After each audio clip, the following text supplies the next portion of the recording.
Have you ever been disappointed with a film adaptation of a book you love, even though every plot point was covered, and the casting and production quality were excellent? Some stories are specific to their medium, and cannot be translated into another without losing something important. There are narrative devices used in film that are not achievable in books, and there are images in animation that are impossible to portray in live-action film. Different media have different toolsets available to tell their stories, and video games are no exception. What makes video games unique among media is the player's interaction with the story and a sense of control over the events. Many games ignore this fact and present the story the way a film would, interrupting the gameplay to show a cutscene in which the plot happens. Some games go further and present choices to the player and change the story accordingly, but still leave the bulk of the gameplay independent from the story. There's nothing wrong with games like this, or stories told in this manner, but I'm always impressed when I play a game where the gameplay is the story, and would not work in any other medium. Games like Dark Souls, Papers, Please, The Last Guardian, Superhot, The Turing Test, but especially the game I'm going to talk about today, Brothers: Tale of Two Sons.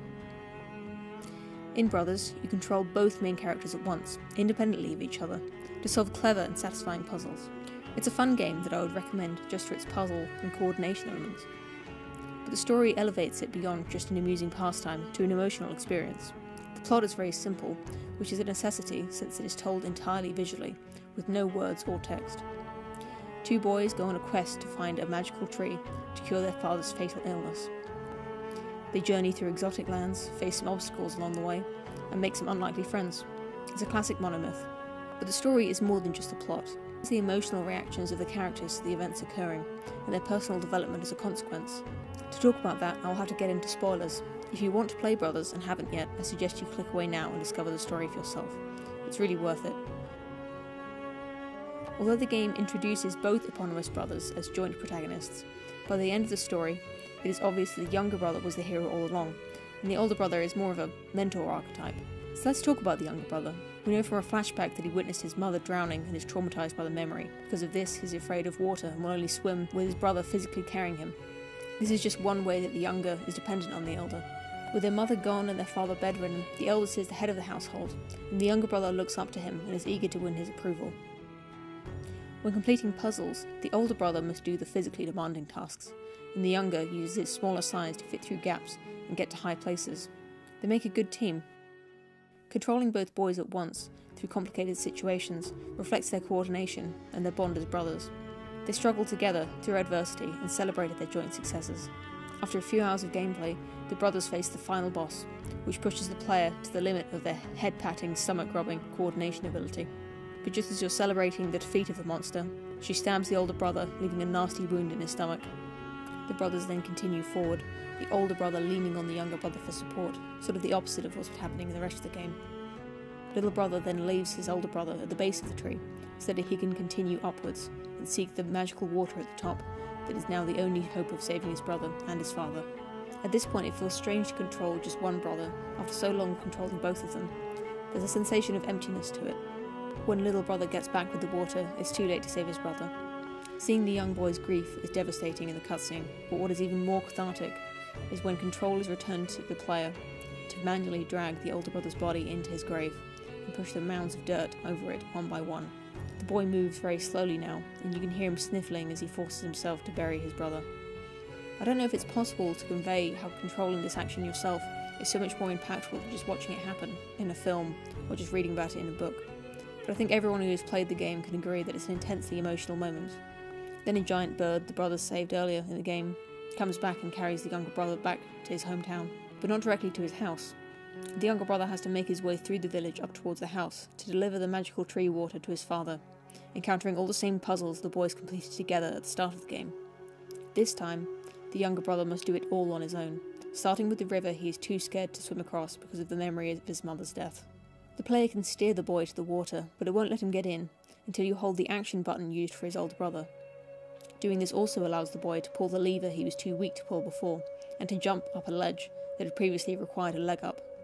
I think this represents the memory of his brother that is encouraging the boy to access previously hidden strength and mental fortitude, but that's open to interpretation. This is an excellent way of telling a story without words, just by showing things that we've seen before that have now changed. But it's not that the scene is changed visually or audibly, although it has. After playing any game for a few hours, the player will start to use controls unconsciously in response to their intentions, rather than having to think about which buttons need to be pushed to achieve the desired outcome. This is sometimes called muscle memory, and the developers of Brothers: Tale of Two Sons figured out how to make it into a narrative device. Throughout the game, the player has developed a muscle memory for controlling both brothers at once, and using the big brother to complete any tasks that the little brother isn't capable of. But now that the big brother is dead, the impulse to control him is still there at the player's fingertips, and when the little brother approaches the water's edge, the player is inclined to use the older brother's controls automatically, before remembering that he's dead. This reminds me of a brief anecdote from Surely You're Joking, Mr. Feynman, the autobiography of physicist Richard Feynman, immediately after the death of his first wife from tuberculosis. He says he felt no sadness at all, although he didn't feel happy either.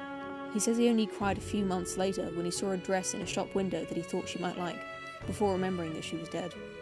He says in the book, "That was too much for me."